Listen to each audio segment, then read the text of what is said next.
Hello, and welcome back to the Common Connected podcast. I'm your host, Janine Halloran, and on today's podcast, I'm going to tackle an issue that comes up all the time when it comes to helping kids with coping skills. It's helping kids use coping skills when they need them. So a few months ago, I asked the people on my email list a question, and it was, if you had a magic wand and you could fix one major challenge you have with teaching kids coping skills, what would it be?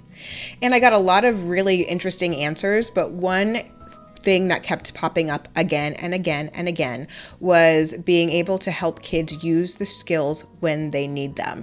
And that is always challenging, right? To be able to help kids know what the strategy is, but then to actually put it in action when they need it. So I have a few different strategies that can help you. I have 7 tips that we're going to talk through, and hopefully it will give you some ideas of things that you can do to help make that transfer of skill from having them know what that skill is when everything is calm and good to being able to use that skill when they're getting frustrated or overwhelmed or worried.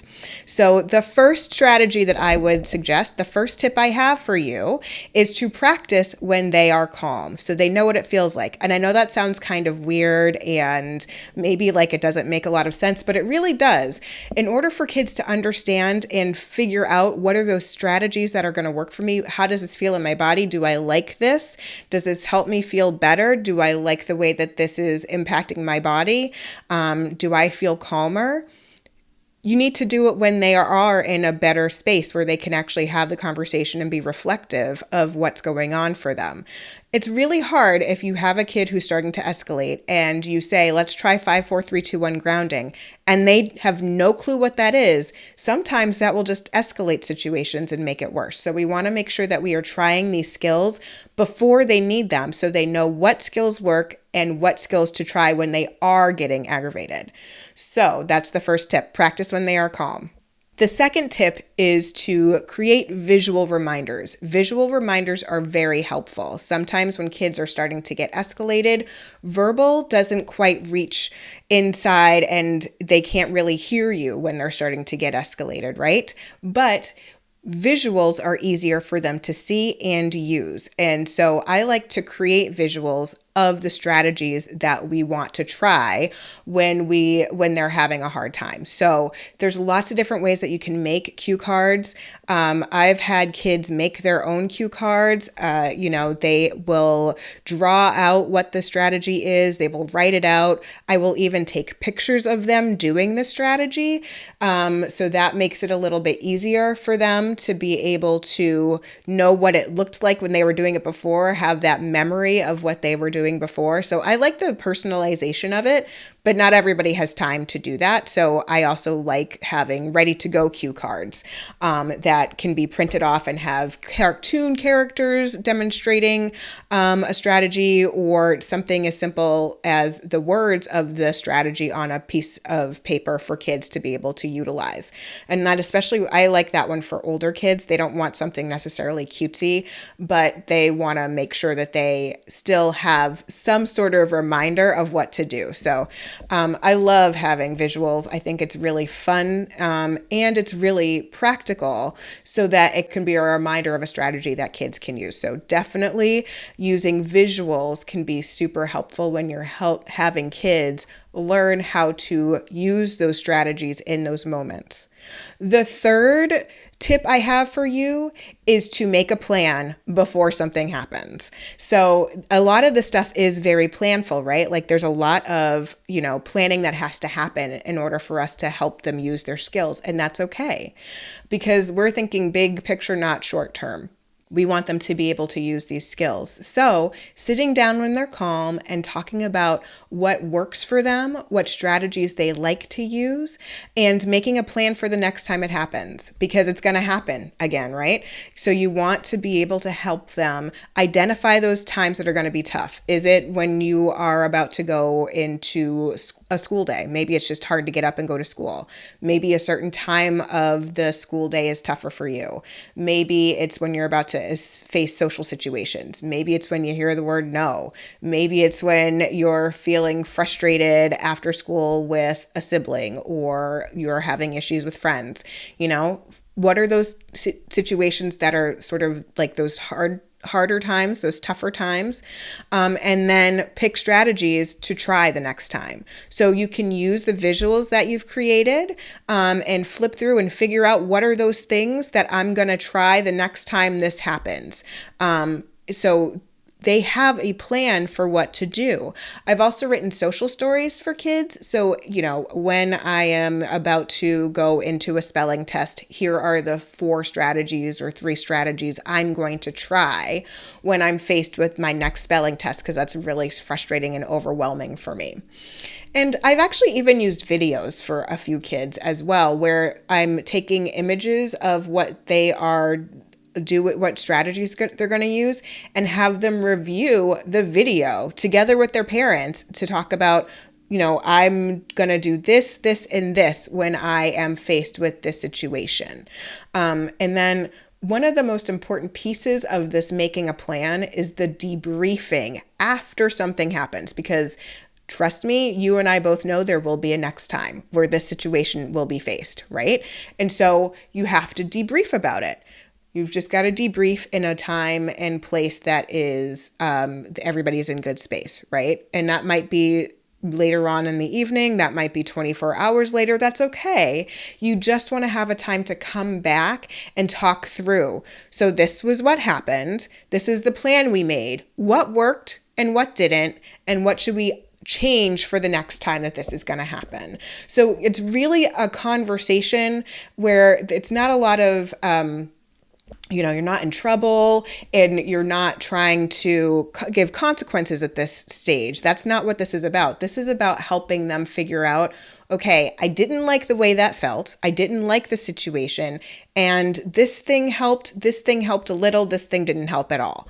Or none of these worked. So let's try something different. But it really is the start of the conversation about how do we start to utilize these strategies in the moment and have a productive conversation about what's working and what's not.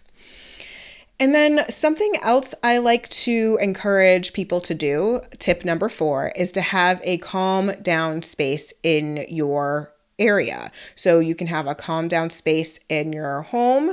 You can have a calm down space in your classroom. You can have a calm down space in your counselor's office or in a different room at a school. I've seen them in lots of different places. And I've talked about the beauty of having a reset space at home and at school before. And it's a phenomenal way to bring it all together, where you have the visuals, you have the strategies, all the coping skills that you need right there ready to go, so that you can encourage a child to identify what they feel, try a skill or two, check in again as they are leaving, and see how they're feeling about things afterwards. The goal is hopefully they will be a little bit less escalated when they are done. Maybe their feelings aren't as big. Maybe they have new feelings when they're done. But hopefully the goal is to help them return in better space when they've tried using these skills and they're doing their best to try and use them and know how to identify that feeling and then make that step to using them. So again, that we want to be able to encourage them to do that. So tip number 5 sort of goes along with that. You can't always have access to a calm down area, right? They're not always there. You're not always at home. You're not always in the classroom. So what do? You have a kit that's on the go. So especially when you are raising kids, you tend to be on the go a lot, right? Like emotions show up everywhere. Emotions show up at dinner. Emotions show up when you're at the basketball court. Emotions show up when you're on the sidelines at a soccer game. Emotions show up when you're at a family party, right? In the car. So having an on-the-go coping skills toolkit will give you the power to be able to have those visuals and have strategies on hand that you can then help kids be able to use those strategies in the moment when they are having a challenging moment. That's what's going to be helpful, to be able to know I can do this, I can do that, I can do that. These are my options on the go when I am having big feelings. And so in my purse, when my kids were little, I had the wackiest things. I had bubbles, I had crayons of all sorts, I had tic-tac-toe, I had dot to dot, I had squeeze balls, whatever was going to help my kids that I knew was something that was going to help them in particular moments and in particular situations. I tried to have that in my purse to help in those moments. Now, was it 100% all the time? Absolutely not. So that's where we come to tips 6 and 7, which are about us as the grown-ups, the adults who are helping these kids, right? So my tip number 6 is your mindset matters. So you have to remember, we have to think big picture. This is a marathon, not a sprint.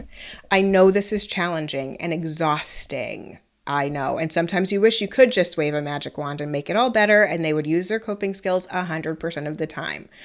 But we have to give them grace. They're human and they're learning, and it's not perfect. And we need to give ourselves grace. We're not perfect. We're human. We're trying too. So I want to encourage you, if you're dealing with this and it's challenging and it's hard and it's exhausting, know that other people are there with you and understand what that feels like. I want you to keep going. Don't give up. Celebrate the small wins. If something is lasting 45 minutes instead of an hour, that's a win. It doesn't necessarily feel like a win all the time, but it's really helpful to recognize the growth that kids are making, even if it's incremental. And as I was talking to one of my moms yesterday about this, growth is not linear ever. There's a few steps forward, a couple steps back. It's not a straight line, right? So we have to keep that in mind when we're working. And it really is helpful for you to be able to find a support system for you to help you so that you can keep going and get care as well. Number 7 is your actions make a difference. So not only does your mindset matter, but your actions matter. So modeling for our kids when we are having a big emotion can be huge for families. And this really came home for me the other day. I got this lovely, lovely email from a woman. She actually said one of the things that was most helpful for her when talking through how to actually get kids to use coping skills when they need them was to model for them. She said, we have to actually model coping skills for our kids to learn how to use them when they need them. I don't know how we went through 5 years of play therapy without this realization, but it changed everything. My kids both needed a bridge from difficult emotions to choose a coping skill. And that came from intentionally modeling, making that choice when I felt stronger emotions. So that's huge. I think that's an amazing strategy to think about, where we are being the ones who are modeling, and it's hard, but to be able to help them practice labeling their emotion out loud and being able to choose a healthy way of dealing with it and showing them, talking out loud, narrating what you're doing, that's huge for them. So they know people can have big emotions and people can do something healthy about it. So I wanted to share a little bit more about some resources that I've created to help you teach coping skills. So I recently started creating what I call the Resource Library Community Hub. And it's there as a support for you to help you figure out coping skills that will work for kids that you're working with, and helping you use visuals, helping you with videos, helping you with an explanation of what those skills are. That's why I wanted to create it, to make it easier for you to figure out what strategies will work for kids and to help them practice it and to help them eventually take that skill and use it when they need it. So it's organized by coping style. So it's organized into deep breathing, relaxation, distraction, sensory, movement, and processing. And I add more skills every single month, and I've started to add visuals to make it easier, just in case you don't have the time to create your own visuals as well. Not only do I have all of the coping skills in there, but I also have clips of experts focused on lots of different topics. So, for example, I have in there something about exposure therapy for anxiety with Dr. Dawn Huebner, Music is Meditation with Sophie Garner, and Take 5 to Calm Down with Katie Hurley. And I add more to that every month too. And just recently, I added the Coping Skills for Teens with Anxiety course in there, and I added a the Coping Skills for Teens journal that I just launched, and a mini coping skills lesson, one for kids and one for teens, just to help them understand and start to explore those coping skills on their own. New content launches every month, so tomorrow is the day that I'll be adding more resources to the library. I do it on the first of every single month. Plus, for September, I'm adding a whole section on coping skills for adults, so we can learn how to manage our own emotions and do that work of modeling for our kids. There is a free 7-day trial, so you can join and take a peek at all the resources in the library to see if it's right for you. You can join over at copingskillsforkids.com/hub. If you like this podcast, feel free to share it with your friends and colleagues. And as always, don't forget about you. Take a few minutes, have a little fun, and have an awesome day.